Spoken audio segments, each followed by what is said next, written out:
नमस्कार दोस्तों, आप सभी को स्वागत है मेरे चैनल के एक और नए वीडियो में। जैसे कि आप सभी को पता है, फाइनेंस मिनिस्टर निर्मला सीतारमण ने आज इस फाइनेंशियल ईयर का बजट का घोषणा कर दिए है और इस बजट में उन्होंने क्रिप्टो करेंसी के ऊपर टैक्स लगाने का डिक्लेयर किए हैं।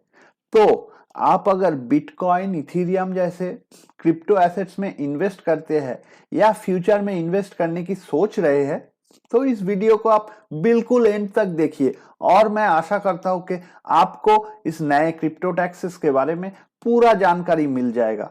अगर आप ये पहली बार मेरा चैनल पे आए हैं तो नमस्कार, मेरा नाम है नीलांजन और मैं अपने चैनल पे ऐसे ही हेल्पफुल वीडियो आप सभी के लिए बनाता रहता हूं। तो चैनल को सब्सक्राइब करना बिल्कुल मत भूलिए और सब्सक्राइब करने के टाइम घंटी को जरूर डिंग डोंग कर दीजिए, ताकि जब भी मैं नया कोई वीडियो अपने चैनल पे अपलोड करूंगा तो सबसे पहले वो आपके इनबॉक्स में चला जाएगा। तो चलिए वीडियो को शुरू करते हैं।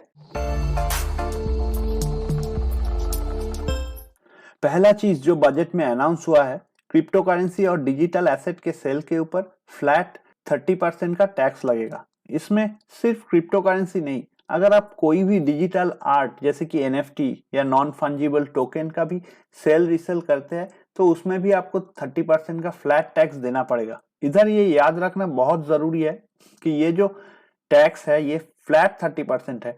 आपका इनकम के अनुसार अगर आप 10 या 20% का टैक्स ब्रैकेट में भी पड़ते हैं तो भी आपको क्रिप्टो करेंसी के प्रॉफिट के ऊपर 30% ही टैक्स देना पड़ेगा। चलिए इसको एक इजी एग्जांपल के साथ थोड़ा समझते हैं। लेट्स से आपने एक बिटकॉइन बाय किया 50 लाख के भाव पे और 6 महीने बाद उस बिटकॉइन का प्राइस हो गया 50 से 60 लाख पर बिटकॉइन और उस टाइम पे आपने डिसाइड किया आप उसको सेल कर देंगे। तो आपका टोटल प्रॉफिट कितना हुआ? ये होगा कि 60 lakh minus 50 lakh that is 10 lakh आपका प्रॉफिट हुआ। तो उसके ऊपर अगर 30% टैक्स लगेगा तो टैक्स होगा 3 लाख। तो नेक्स्ट जो पॉइंट बजट में बोला गया है कि प्रॉफिट कैलकुलेट करने के टाइम आपको सिर्फ और सिर्फ कॉस्ट प्राइस ही कंसीडर करना है।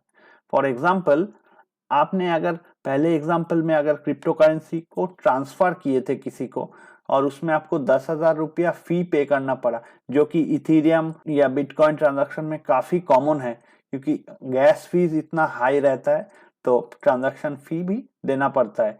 तो लेट्स से फॉर एग्जांपल कि आपने 10,000 रुपया पे किए थे तो उसको आप कॉस्ट प्राइस में कंसीडर नहीं कर सकते हैं। अगर आप उसको कंसीडर करते तो बिटकॉइन का कॉस्ट प्राइस होता 50 लाख 10,000, बट आप उसको कॉस्ट प्राइस में कंसीडर नहीं कर सकते प्रॉफिट कैलकुलेट करने के टाइम।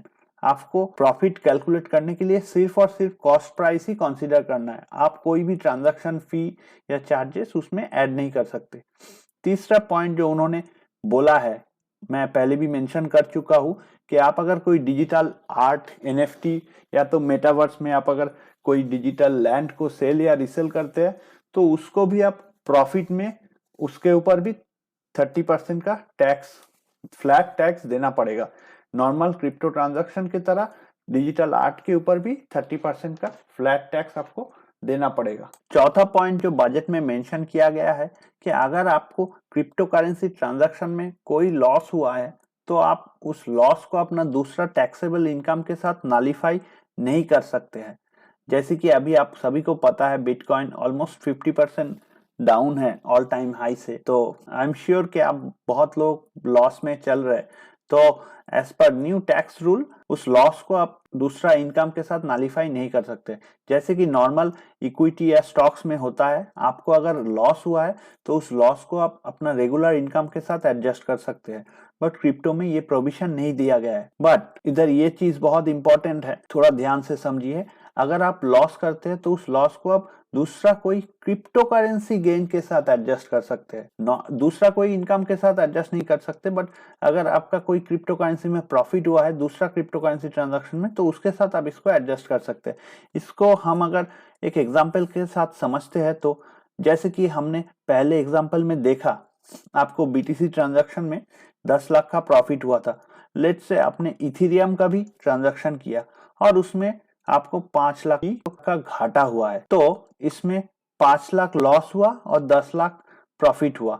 तो एडजस्ट करने के बाद आपको टोटल नेट प्रॉफिट कितना हुआ, 5 लाख का। तो आपको as per this tax provision आपको सिर्फ 5 लाख के ऊपर ही टैक्स देना पड़ेगा 30% के रेट पे, जो होता है कि 1,50,000 रुपया। तो जो 5 लाख आपका लॉस हुआ इथीरियम ट्रांजैक्शन में, वो आप 10 लाख प्रॉफिट बिटकॉइन ट्रांजैक्शन वाले के साथ एडजस्ट करके आपका टैक्सेबल इनकम को गिरा सकते हैं। नेक्स्ट जो पॉइंट बजट में मेंशन किया गया है वो है कि आप जब भी कोई क्रिप्टो करेंसी सेल करेंगे तो उस सेल ट्रांजैक्शन के ऊपर 1% रेट पे टीडीएस देना पड़ेगा। ये टीडीएस या टैक्स डिडक्टेड एट सोर्स जो देना पड़ेगा वो 30% टैक्स के सेपरेट है।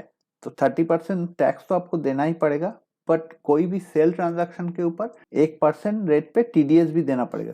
पहले 50,000 रुपया का जो ट्रांजैक्शन है उस पे टीडीएस लागू नहीं होगा, उसके ऊपर जो भी ट्रांजैक्शन होगा साल में उसके ऊपर 1% रेट पे आपको टीडीएस देना पड़ेगा। और भी एक इम्पॉर्टेंट पॉइंट बोला गया है क्रिप्टो करेंसी के ऊपर, ये कि आप अगर किसी को क्रिप्टो करेंसी या वर्चुअल डिजिटल करेंसी गिफ्ट करते हैं तो जो गिफ्ट रिसीव करते हैं तो वो टैक्सेबल रहेंगे, आपको उस केस में टैक्स नहीं देना पड़ेगा। बट जो रिसीव करते हैं आपसे गिफ्ट, उनको उस पे ऊपर टैक्स देना पड़ेगा।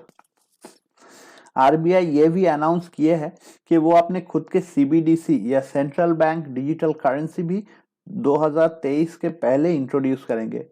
आप में से जिसको पता नहीं कि सीबीडीसी क्या है, सीबीडीसी या सेंट्रल बैंक डिजिटल करेंसी बाकी क्रिप्टो करेंसी की तरह ब्लॉकचेन के ऊपर इशू किया जाता है, बट सीबीडीसी का दूसरा क्रिप्टो करेंसी का मेन डिफरेंस है कि सीबीडीसी सेंट्रलाइज्ड होता है, आरबीआई के उसके ऊपर पूरा कंट्रोल रहेगा। क्रिप्टो करेंसी जैसे कि बिटकॉइन, इथेरियम वो पूरा डिसेंट्रलाइज्ड है, जो बेसिकली है कि कोई सिंगल एंटिटी उसको कंट्रोल नहीं कर सकता है। जो सीबीडीसी होगा ये आरबीआई या रिजर्व बैंक ऑफ इंडिया और कोई जो भी इशू करेगा, जो भी सेंट्रल बैंक इशू करता है जनरली सीबीडीसी, उसका पूरा कंट्रोल रहेगा। ये डेफिनेटली एक वेलकम स्टेप है for faster payment and more efficient payment के लिए, बट देखा जाएगा कि कैसे इम्प्लीमेंटेशन होता है। कुछ कंट्रीज जैसे कि नाइजीरिया, बहामास और बड़े कंट्रीज में से चाइना के पास ऑलरेडी अपना खुद का सीबीडीसी ला चुके हैं, बट बाकी बहुत सारे देश जैसे कि यूनाइटेड स्टेट्स भी अपना खुद का सीबीडीसी ऑलरेडी मार्केट में लाने के लिए काम कर रहे हैं। तो दोस्तों, मैं बजट का रिपोर्ट पढ़ के जितना मुझे समझ में आया आप सभी के लिए समराइज करके समझाने का कोशिश किए हैं। अभी भी बहुत सारे अननोन पॉइंट्स है, जैसे कि wallet to wallet crypto transfer में कोई टैक्स लगेगा कि नहीं, और स्टेबल कॉइन ट्रांजैक्शन जैसे कि यूएसडीसी, यूएसडीटी के ऊपर अगर कोई ट्रांजैक्शन करते हैं तो उसको कैसे ट्रीट किया जाएगा, वो भी अभी तक मुझे क्लियर नहीं आंसर मिला।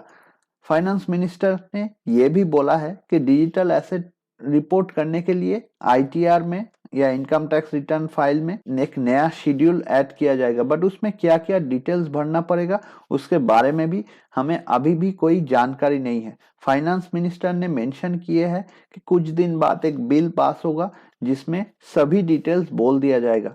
जब भी वो डिटेल्स हमारे सामने आएगा मैं एक और वीडियो बनाऊंगा और आप सभी को जरूर बताऊंगा। तो दोस्तों, अगर आपको मेरा ये वीडियो पसंद आया है तो चैनल को सब्सक्राइब करना बिल्कुल मत भूलिएगा और वीडियो को जरूर लाइक और शेयर भी कर दीजिए ताकि ज्यादा से ज्यादा लोगों को ये इंफॉर्मेशन पहुंच सके। सो दोस्तों, थैंक यू फॉर वॉचिंग। फिर से मिलते हैं एक और नए वीडियो में। Thank you.